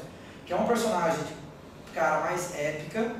O que é isso? É um personagem, o que importa é o que ele está fazendo. São as ações dele. É como ele age, como ele mata, como ele. São as coisas que ele faz. O jogador fala assim, velho, da hora, matei aquele monstro, é ação. Né? Já o outro polo é um personagem mais dramático, que já importa mais o quê? O que o personagem pensa sobre aquilo que ele está fazendo. São dois polos opostos. E para a criação de personagens é fundamental. E o lirismo entra onde? No meio. O lirismo acompanha o personagem para onde você quer que ele vá. Porque uma coisa é você pensar lirismo ou parte lírica num roteiro, música e tal. Outra coisa é você elaborar o lirismo como um traço de personalidade. Então, o lirismo, para a criação de personagem, é melhor você deixar como um traço de personalidade e não como uma tendência. Porque se você fizer um personagem que é muito lírico, ele não vai fazer nada. Ele vai ficar o tempo todo parado, assim, e você não vai conseguir, tipo, a não ser que ele escreva, seja um jogo de escrever poesia, você não vai conseguir mostrar o que o cara está sentindo. Né? Porque assim, é uma diferença interessante. O lirismo aplicado do jeito que a gente está colocando aí, é o lirismo passado ao espectador. Você quer que os sentimentos sejam passados para o espectador. Então, o lirismo afeta quem esse lirismo? O cara que está jogando, o cara que está vendo. Né? Agora, quando você passa isso para o personagem, já fica mais difícil, porque o personagem já está ali funcionando, entendeu? Então, você pode colocar tendências líricas, traços líricos, mas você não vai poder trabalhar, né? Porque aí você trabalha melhor na ambiguidade entre para personagem épico ou personagem dramático. Né? E o lirismo como algo que acompanha o jogador, o personagem. Então, nesse primeiro caso que a gente colocou dos gêneros, é para o jogador que isso a gente está pensando. Para a criação de personagem, o procedimento é outro. Aí você trabalha nessa ambiguidade, é outro gráfico. Tem nomes iguais, mas os conceitos são diferentes. Melhor pensar em conceitos diferentes. Né? Que aí entra, tinha perguntado mesmo, da questão do Dante. Né? O Dante, por exemplo, ele é um personagem mais épico, mas o momento em que ele se entristece é o quê? Um traço lírico. Quando você mostra o sentimento do personagem, é um traço lírico dele, o que ele pensa. Né? Só que o personagem dramático é muito mais importante o quê? Que ele está o tempo todo nessa dúvida. O que ele faz não tem grande importância. O que tem importância é como ele está fazendo, por que ele está fazendo. São os questionamentos internos dele. E normalmente onde se desenvolvem esses questionamentos? No diálogo entre os outros personagens, como acontece no Red Dead Redemption. As melhores partes do Red Dead é quando você está cavalgando e os caras vão trocando ideia. E você vai conhecendo muito dos personagens ali. Ele não precisa ser um cara que mata deuses, usa armadura sagrada. Não, cara, ele é uma pessoa como qualquer outro. Só que você vai criando afinidade com ele. Por quê? Porque você vai entendendo o drama dele. Ela vai pensando, tá triste, cara. Nossa, a vida do Marston é complicada. Né? E onde que aparece o lirismo aí? A atitude do Marston, entristecido com isso, né? Você vê que ele fica feliz, vê que ele fica triste, é o sentimento dele aparecendo. Mas muito mais focado no que? O sentimento aparece baseado no que ele pensa e no que ele está fazendo. No Dante, o sentimento aparece mediante as ações. Então você tem essa coisa do sentimento do personagem acompanhando. Mas o fundamental é pensar. O cara que faz e o cara que pensa em como faz. Por que esse aqui é o que faz? Porque as ações são mais importantes do que o pensamento dele. O que vai chamar a atenção é a porrada. O que vai chamar a atenção é a grandiosidade. Do outro lado, o que chama a atenção é o diálogo. O que chama a atenção é a parte que não está em ação. Né? Um jogo que misturou bem isso, né? O único que eu consigo pensar agora foi Metal Gear, principalmente o 4. Acho que o Snake ele tem muito traço épico e também tem um traço bom de drama. Né? Porque ele está o tempo todo se questionando e ao mesmo tempo o que ele está fazendo é uma ação muito grandiosa. Só que nós estamos pensando em termos de um jogo que teve outros 3 para desenvolver e chegar nesse ponto. Os outros 3 são roteiros gigantescos. São roteiros gigantescos. Você teve todo um processo para falar, ó, pronto, esse é o Snake hoje. E o cara vai falar assim, legal, gostei, né? Finalmente encontrei o meu persona aí. Que aí você dá vazão, porque como você já sabe como que é o Snake, você aprofundar a posição dele das coisas, o fato dele estar arrebentado, o fato dele estar o tempo todo meio down, assim, já fica tranquilo, porque você não vai ter que recriar o personagem dele, o personagem está ali. Você só mostra como ele chegou naquela situação que ele está. Né? O que já não dá para você fazer, por exemplo, com um personagem que você quer focar só nas ações épicas dele. Né? O Kratos, por exemplo, ele tem uma fala que eu acho muito grotesca, que é a questão de tipo... primeiro jogo faz sentido ele pegar a vingança e querer só se vingar. Cara, a partir do segundo jogo eu não vejo mais sentido na vingança dele. Eu acho meio estranho, sabe? Acho que é meio tipo, ele não quer aceitar que a culpa foi dele, ele fez a besteira, entendeu? Ah, é aquela coisa, a Atena vir falar pra ele que ele não pode mais fazer guerra, mas cara, ele é o deus da guerra. Né? O que é isso? Problema de verossimilhança. Passa batido por quê? Você está dando porrada, véio. Você quer ver o sangue correr e arrancar a cabeça do Poseidon, né? É do Poseidon, arranca a cabeça do Hélios, né? Arranca a cabeça do cara. Você quer ver isso acontecer. Né? Que aí é uma coisa interessante, a gente pode pensar que todo jogo ele se baseia numa tríplice. História, gameplay e interface. Né? Como interface a gente pensa a parte gráfica, sonora e tal, a parte técnica. Gameplay, que faz você a parte de controle mesmo, como isso se interage. E a história, o roteiro, tal, o andamento tal, das coisas. Um jogo, né, ele sobrevive sem interface. Um jogo não precisa ter gráficos muito poderosos para ser um bom jogo. Mas um jogo não sobrevive sem um bom equilíbrio entre gameplay e roteiro. Se o roteiro dá uma falhada, o gameplay tem que ser muito bom. Se o gameplay dá uma falhada, o roteiro tem que ser muito bom. A ideia é que os 3 pilares para você trabalhar são esses. Se você não tem uma história que conduz o jogador, se não é divertido jogar, se não é bonito de ver aquilo, o jogador perde o encanto. Se é bonito ou não, pode ser suprido com onde? Um jogo que seja muito divertido. Ah, se não é bonito nem divertido, mas pode ter uma história animal. É óbvio, você pode falar que é totalmente chato, você tem que pensar assim, não é tão bonito e não é tão divertido, mas cara, a história é tão boa. Hã? Baldur's Gate, por exemplo. Se bem que o gameplay de Baldur's Gate é muito bom, né? Não gostava muito? Não? Acontece também, né? Que é o caso de Skyrim. A história de Skyrim, o roteiro de Skyrim, não é muito bom. Porque você tem uma história legal, mas onde que entra o roteiro? Que aí vai entrar, a gente vai começar a falar agora do personagem. Né? Não adianta nada você ter uma mega uma história se você não tem quem vive essas histórias. Entendeu? Você precisa ter alguém que vai viver essa história. Tipo, eu quero escrever uma história sobre veteranos que voltam do Vietnã. Legal. E aí, como eles são discriminados, não sei o que, beleza. Até aí tudo bem. Aí você vai falar, não, eu vou criar um personagem para isso. Quem vai ser o personagem? Vai se chamar John Rumble. E aí você criou um personagem adequado para a história que você criou. Ou às vezes a história sai de um personagem, né? É um processo, não é exato, né? Mas tem influência. Uma coisa vai dependendo da outra, você vai trabalhando tudo junto. Né? E aí, por exemplo, você vai criar uma história. Qual que é a ideia quando você vai começar a trabalhar agora com a parte do roteiro? Que é o maior problema que a galera faz, que é o que o Foucault fala, que ele fala o seguinte: cara, personagem da ficção, ele só existe aonde? Na hora que ele está na obra. Quem já jogou RPG já viu isso, de RPG de mesa. Se você está jogando RPG de mesa, o seu personagem, sem jogar, ele é só uma folha de papel. Ele não tem vida. O personagem da ficção é a mesma coisa. Se ele não está agindo, ele não tem vida. Ele não está vivo, ele é só uma estatística. É como se eu pegar e querer basear as pessoas que vocês são, pegando o perfil de vocês no Facebook. O perfil do Facebook dá uma ideia de quem você é. Quem você é de verdade só vai surgir aonde? No momento em que você está agindo. O personagem é a mesma coisa. Então uma coisa que a gente sempre recomenda, cara, tipo, fala assim, eu criei um personagem, criei o visual dele. O que você faz?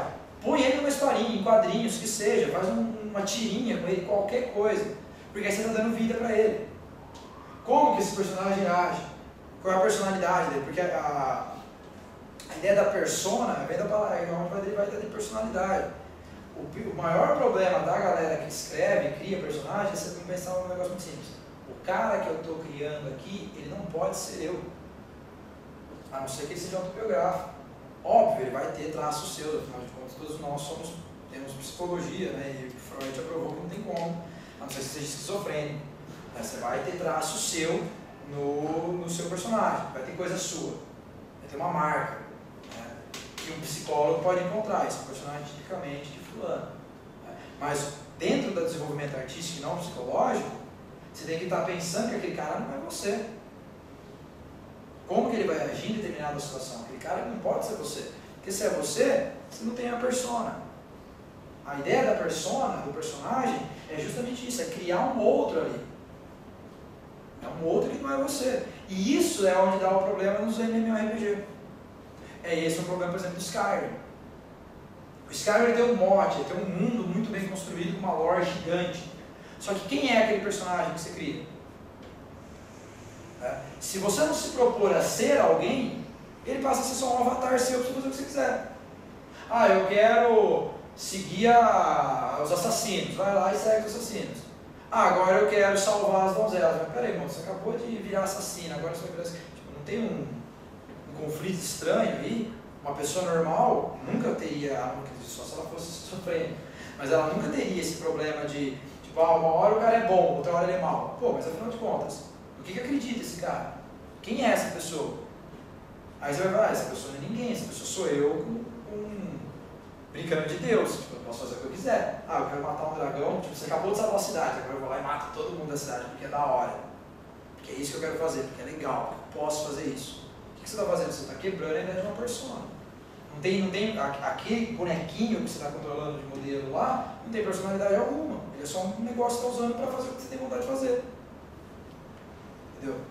E aí, uma vez que você não cria um personagem, aí entra naquela questão que a gente falou, roteiro, interface e gameplay. O que segura Skyrim absurdamente? Gameplay e interface. É um jogo lindo, é um jogo divertidíssimo de jogar.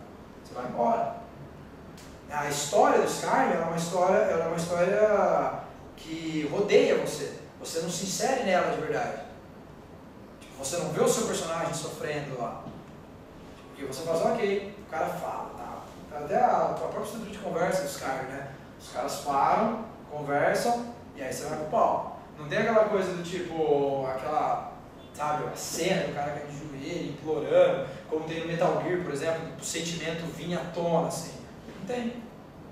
Mas assim, você vê a conversa e fala, legal, beleza, agora eu vou lá salvar, tá falando, vai. Não tem muito. Não tem a tensão do drama. É só o quê? Porrada.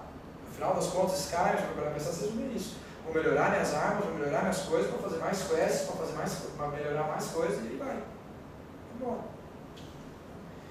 Não terminei a quest principal. Você tem, a quest principal demora 40 horas, vamos supor, você tem mais 360 horas de coisa que você pode fazer. Os caras falam, a média de tempo de Skyrim para o primeiro jogador fazer tudo é 400 horas de jogo, cara. Entendeu? Joguei umas 200, aí eu falo, você não termina, né? A gente fala, você não termina dois scrolls, você para. Então, parei. Mas eu usei nas guildas, ajudei nas facções, mas ele não tem os assassinos, não tem os ladrões, porque eu também contigo. Mas o Skyrim, assim, chega uma hora e fala, ok, agora eu preciso parar, que nem jogar Civilization, não tem fim. Vai jogando, você está jogando de novo. Vou só esperar pesquisar aquela tecnologia. Aí você vai ver, você já pesquisou, você já está usando ela, já está jogando e fala, vou dormir. Você fala, não, peraí, vou jogar Monster, eu quero tomar aquela cidade ali. Aí já o sol já está nascendo, você fala assim, eu preciso dormir, mas não, vou só fazer mais isso daqui. E aí já era, cara. Você quer uma coisa, vou dormir, putz, abri uma quest nova. Vai ser rapidinho, é só lá pegar um negócio, você vai. Aí no meio do caminho você abre outra quest. Você fala, vou fazer as duas, né? E aí você abre outra, e outra, e outra. Aí você fala, cara, uma hora você precisa parar, velho. Uma hora você precisa parar. Porque é aquela coisa, o gameplay que tá te puxando o tempo todo. Te puxando o tempo todo. Agora você já tem, por exemplo, uma coisa legal, Metal Gear, né, que é um exemplo muito bom, porque o Metal Gear tem os 3 elementos aí. É um jogo muito bonito, é um jogo que é divertidíssimo de jogar, e é um jogo de uma ótima história. Red Dead Redemption. O personagem é muito bom, o gameplay é fantástico, e o gráfico não tem o que falar, para a época foi um mega gráfico, nossa senhora. Até hoje é um gráfico muito bom. Entendeu? Então assim, quando você criar um personagem, você tem que pensar do seguinte modo, principalmente para um jogo. Esse personagem que eu estou criando, ele vai ser um avatar na mão do jogador, ou ele vai ser uma personagem, vai ser alguém. Entendeu? Por exemplo, o Shepard, do Mass Effect, ele é alguém. Ele tem falas próprias, quando você escolhe um caminho ruim e um caminho bom, a personalidade dele sempre se justifica. Se você perguntar, pô, se você fosse capaz de perguntar para o Shepard, por que você matou aquele cara? Ele ia poder te explicar. Porque eu acho que nessa hora eu achei isso. Não é que nem o jogador, mas por que você matou esse cara? Porque eu queria matar alguém. Então criar a personalidade, criar essa coisa ali é fundamental. Senão você não cria um personagem, senão é um avatar. E esse é o problema dos MMOs, que é aquela coisa que a gente estava falando, do eu sou igual a todo mundo que está aqui, entendeu? Porque poucos se propõem a jogar como um personagem, a maior parte da galera joga como se fosse o quê? Um avatar. Sou eu, é o meu alter ego digital, não é um personagem. Quer dizer, então você está no controle do personagem, mas você tem que fazer o jogador ainda assim achar que o personagem não é ele, é outra coisa. Ele tem que criar simpatia ou que assim, aí vai você faz escolhas, mas depois isso é justificado na personalidade do cara. Alguma coisa. Se você quiser criar um persona, como a gente está falando de conceitos literários aplicados ao game, né, você pode fazer, como nós vimos, tem jogos que funcionam muito bem trabalhando em termos de alter ego digital.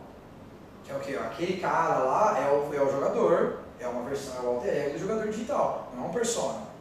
Pode ser também, não que isso vai ser errado. A gente falou, Skyrim funcionou, World of Warcraft funciona, outros jogos digitais funcionam. Não é necessário. Agora, por exemplo, você pega já vamos pegar um jogo que tem um personagem definido. Nico Bellic, por exemplo. Se você for pegar pela lógica do GTA 4 o Nico Bellic, ele não é um cara que sai matando gente na rua. Tanto que quando você sai matando gente na rua e começa uma missão, é como se nada tivesse acontecido. Por isso que no GTA você pega aquela coisa do Most Wanted, por exemplo. Porque se você seguir pela lógica, você matou a quantidade de gente que você matou, fugiu da polícia, então acabou. E o que você conhece do Nico, o personagem que ele parece ser, ele não é sanguinário, ele não é tipo freak killer, de pegar uma espingarda e sair matando todo mundo na rua. Isso é a hora que o jogador surta e fala, agora eu vou causar. Beleza, desse momento. Mas a hora que vai para a história, não vai para a história, é o Nico que está ali, cara.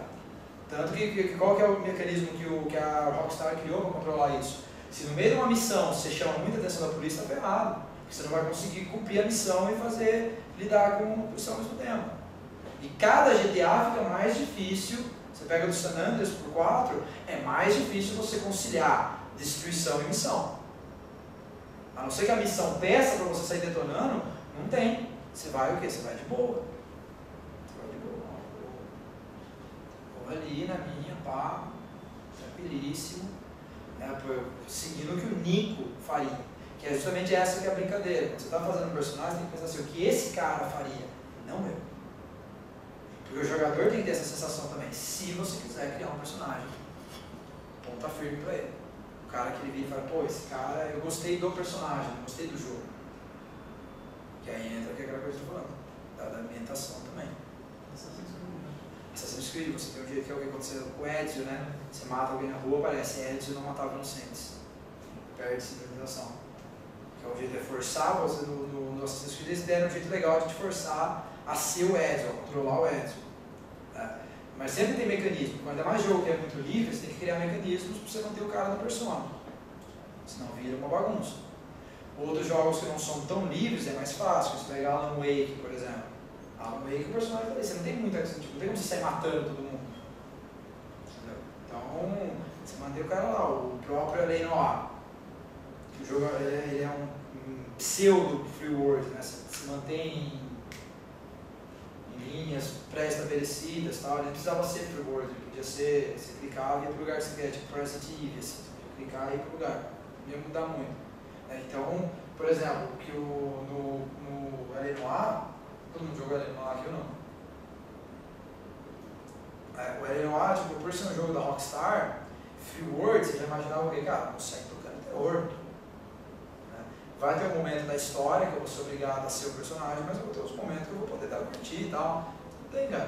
Tanto que no jogo, os momentos de gameplay, in-game, são só os momentos em que o Phelps, que é o personagem principal, está no expediente dele. Ele é policial. Você não tem nenhum momento em que você não está no expediente, por exemplo. Como no GTA, que o tempo vai passando livre e você fala o que você quiser. Não, você está sempre no momento de jogo. Sempre que você está no momento que assim, por que o Phelps está ali? Porque ele está trabalhando. Você não tem um momento que você vai pensar, vou para casa tomar umas brejas com... No GTA você tem essa liberdade, vou sair com alguém, vou fazer alguma coisa. Você pode. No L.A. não.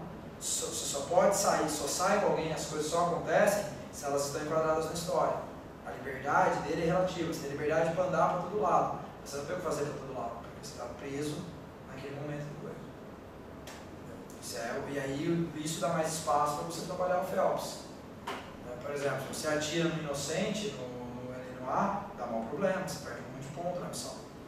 Se você quebra a cidade, você perde um monte de ponto. Por quê? Porque o Phelps é um policial, em teoria ele não deveria fazer isso e tudo mais, então não tem toda essa questão do segurar o persona, criar a personalidade dele. Então assim, aí uma dica legal para vocês fazerem.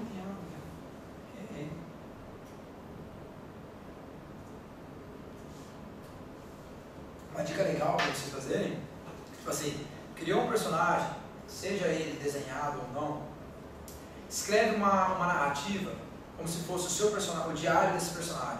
Ele falando em primeira pessoa, alguma coisa. E ali você tenta colocar o máximo de personalidade que você puder para ele. Trejeito de fala, alguma coisa assim. Só ele falando, ele escrevendo sobre alguma coisa. Ou pensando.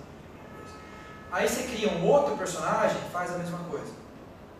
Cria também uma narrativa para os dois. E aí você faz um diálogo entre os dois.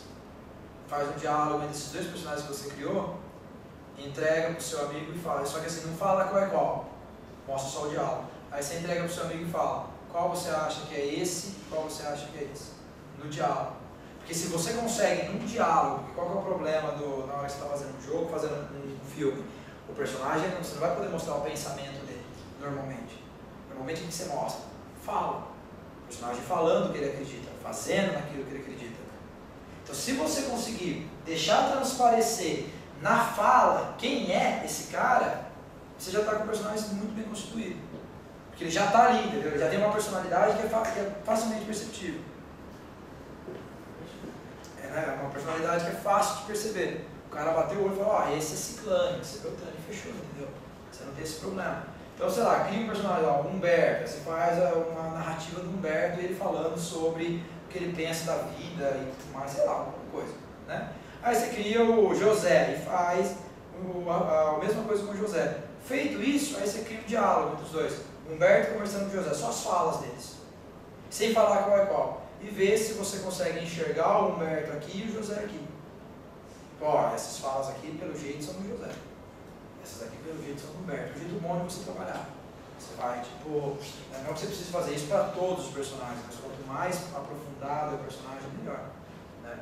Dead background, porque eu joguei RPG de mesa, já tá meio caminho andado.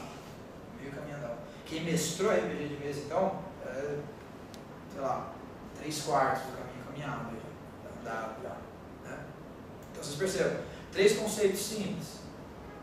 Verossimilhança, ótimo para dar o início. Como é que eu vou pensar nisso? Como poderia ser? Não sei o que lá. E aí começa a desenvolver. Aí vai a ideia dos gêneros. Para quê? Para falar, eu vou criar uma história. Qual é a cara que eu vou dar para essa história? Eu vou dar uma história mais sentimental? Por exemplo, filme de fim do mundo. Normalmente é o quê? Tragédia, catástrofe, 2012, ação, né? Aí você pega, por exemplo, Melancolia, que é um filme de fim do mundo e é extremamente lindo e dramático. Melancolia. É do... Ai meu Deus, aquele sueco louco, não tem? Não é um autor? Do Lars von Trier. Que é Melancolia, é um filme que é assim, o mundo vai acabar, deixa eu entender que o mundo está acabando. Aí uma família vai num tipo um casamento. Cara, é animal o filme, porque tipo assim, toda aquela máscara social, tipo aquela coisa, aquela falsidade, começa a cair, puxa, vai acabar mesmo? Que se ganha, vou falar o que eu penso. Né? E não tem aquela coisa, que nem no filme do 2012, né, que o John Cusack ele é só um motorista, mas, mano, o cara dirige demais, velho. O cara, tipo, vai dirigindo o mundo, caindo aos pedaços e vai dirigindo e tal. Né? Mas aí é a questão do gênero. Eu quero dar um tom mais assim. Você tem aí o exemplo do Lars von Trier. Em jogo, a gente falou, por exemplo, o Ico não, o Shadow of the Colossus. O Shadow of the Colossus poderia ser um jogo extremamente mais épico. Só que ele é um jogo que a maior parte do tempo, ele é lírico. Você está lá caminhando, vendo os passarinhos, vendo a águia, para na beira do riacho, fala com o cavalo. Aí você vai, de repente aparece um monstro, até a hora que você olha o monstro de longe. Né? Até a Batalha da Águia é muito interessante, porque a hora que você está lutando com ela no lago, você cai dentro da água, a música para, né? Volta a música tranquila. Você fala, mas mano, eu tô no meio do combate, cadê a música tensa assim, né? Não, para, aí você vai, aí você vê ela voando. Tanto que é legal a quebra, que da hora que você vê ela sentada, você atira com a flecha, aí vem o trem. Você fala, mano do céu, aí você junta na asa dela e sai voando com ela. Aí a música começa a subir, porque aí já começou, né, a épica tolando, aí começa aí você vai escalando, que aí já começa a mudar, dar essa mudança de tom. Então pensar nessa ideia do tom ajuda na hora de você elaborar uma cena. Tipo, aqui ele vai dar um soco, ou um momento de gameplay, não precisa ser uma cena propriamente dita. Né? Por exemplo, filme ou jogo, a hora que o cara estiver entrando aqui, a música começa a subir. Então o cara vai indo e começa a subir a música, você já sabe, agora é a hora que vai vir, né, tensão. Ou você vai ser nem Silent Hill, que é onde não tem música é onde você fica preocupado. Né? Quando tem música tá bom, mas você chega num lugar não tem música, você tem um barulho de um relógio, você fica com vontade de sair da sala, não, aqui eu não volto mais. Né? Porque tá dando a ideia da ambientação. Que é tipo assim, o jogo tem música o tempo todo, música tensa. Você está o tempo inteiro tenso. De repente você entra num lugar que não tem música, o que acontece? A tensão aumenta. Fica mais dramático ainda. Você fica mais com o coração apertado ainda. Fala, e agora? Você está acostumado com a ambientação. Tem essa hora que muda para quando fudeu. Exatamente, agora é problema. Agora vai dar problema. Aí você olha e fala, meu Deus, o que eu faço agora? Como é que eu vou? Peraí, cadê a música? Vixe, né? Muita treta, vixe, né? Você começa a dar problema. Exatamente nesse nível que você trabalha a importância dos 3 gêneros. Então, terror é, no caso do terror de Silent Hill, que é terror psicológico, é drama no máximo. Pensa da seguinte maneira, qual que é a ideia do terror? Assustar ou causar medo. Né? Que é até a diferença do horror, né? O terror é mais o medo expressamente dito, o horror é mais trabalhar psicológico. Mas nos 2 casos é sempre deixar o cara com o coração apertado. Deixar o cara, tipo, né? Qual é o gênero que trabalha a ideia de deixar a coisa mais tensa? Né? Não que seja teatral, mas você percebe o que? É um traço dramático, que é o que? A tensão está aumentando. Pensa no sentido do jogo de futebol. 45 do segundo, seu time ganha de 1 a 0, outro time botando pressão. Aí o narrador fala, o jogo está dramático. Por quê? Porque tá o jogo, você está com o coração na mão. Por quê? Porque no teatro, normalmente, né, que é a brincadeira, o que causa mais efeito? O Aristóteles falava isso, ele falou também. Você pega, por exemplo, eu estou contando uma história, um livro. Então você vê, então ele chorou, não sei o que, você mostra o cara sofrendo. No teatro, não tem alguém falando que o cara sofreu, você está vendo o cara sofrer ali. Você vê isso, é visual, você está vendo a vida do cara, o cara está agindo no tempo real contigo ali. Você está observando diretamente, não tem um narrador intermediário. E a hora que você vê o negócio, a atuação, o coração vem na garganta. Ao contrário de uma narrativa. O cara fala, e aí matou tantos inimigos, cara. A hora que você vê o cara matando os inimigos, né?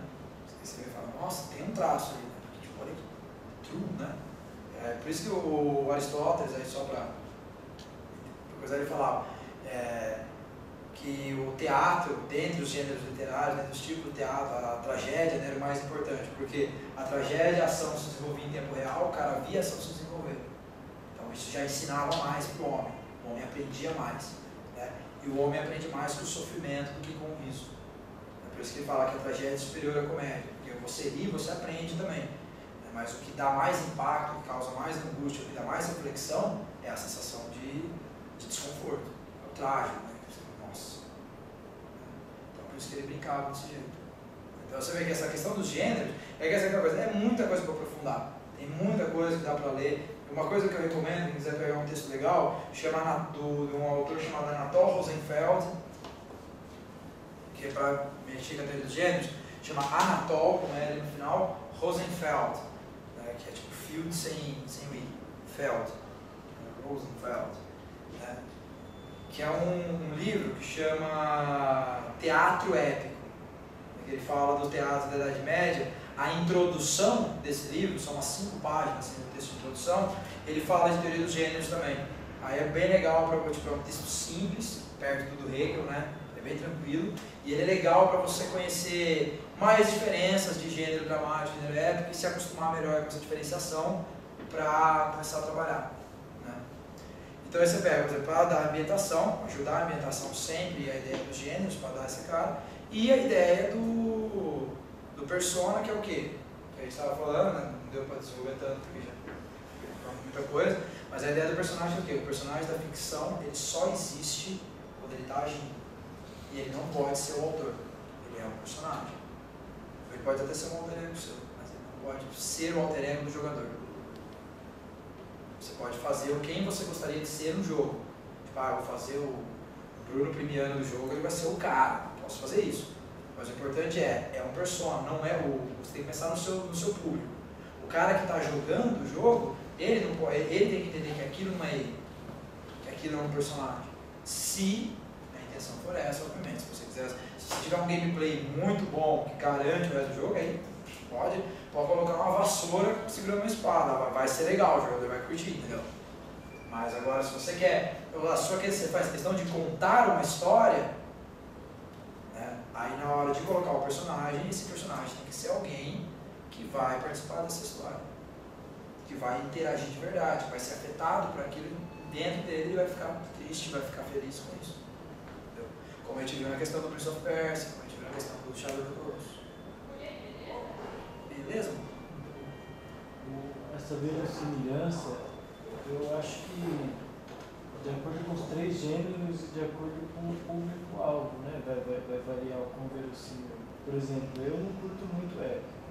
Então, se eu vejo um filme de ação com cenas muito exageradas, para mim já perdeu a graça, porque não é verossímil para mim. Mas para quem é fã de épico, ele vê aquilo como uma lenda já, uma coisa... Dando risada, já faz parte da realidade dele. Uma coisa que está em outra realidade, né?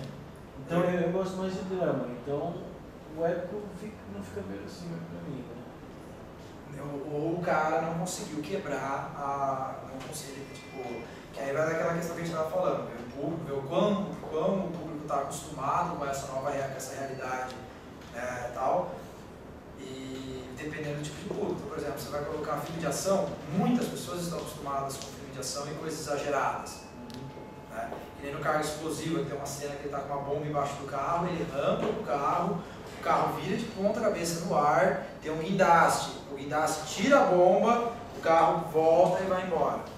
Sabe esse tipo de coisa? Fala assim, né? É o né? Aquela coisa assim, é possível? Sim. É improvável? Mais ainda. É impossível um cara fazer isso no time correto, arrancar a bomba? Não, não é possível. Dá para alguém fazer, mas quais são as chances de alguém conseguir fazer de primeira sem pestanejar? Então, às vezes é aquela coisa, vai dar propósito do filme. Às vezes o filme começa e já sabe que ele vai ser, tipo, Mercenários. Você vai assistir o filme do Mercenário, você sabe que, vou esperar uma atuação brilhante dos caras. Não, você vai lá para ver os caras, os grandes clássicos, tal, legal, ó, o Schwarzenegger, o Bruce Willis e o Stallone numa mesma cena. Pô, legal. Aí você vai porque, justamente por isso, eu quero ver a ação. Né? Mas você vê que filme que força muito, às vezes ele se quebra. Que pra mim é o caso de Bayonetta, por exemplo. Bayonetta, eu acho que o que segurou Bayonetta é que o gameplay de combate dele é muito bom. Tem gente que gosta, eu particularmente não gosto, mas tem gente que curte. Mas se você for pegar, cara, a Bayonetta é um exagero do exagero, cara. Meu, a gente jogou 5 minutos de Bayonetta, tipo 5, 10 minutos, a primeira cena inteira.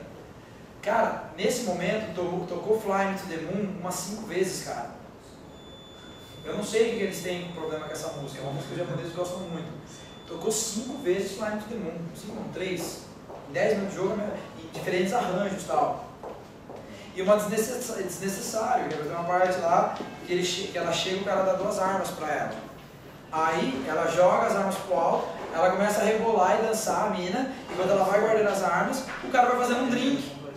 Aí o cara vai assim, tipo, meu, e a mina dando umas danças, uns breaks, assim, pá, as armas encaixando, pá, e o cara todo assim, aí de repente acaba a cena com ela apontando a arma pro cara e o cara entregando o drink pra ela. Aí você fala assim, velho,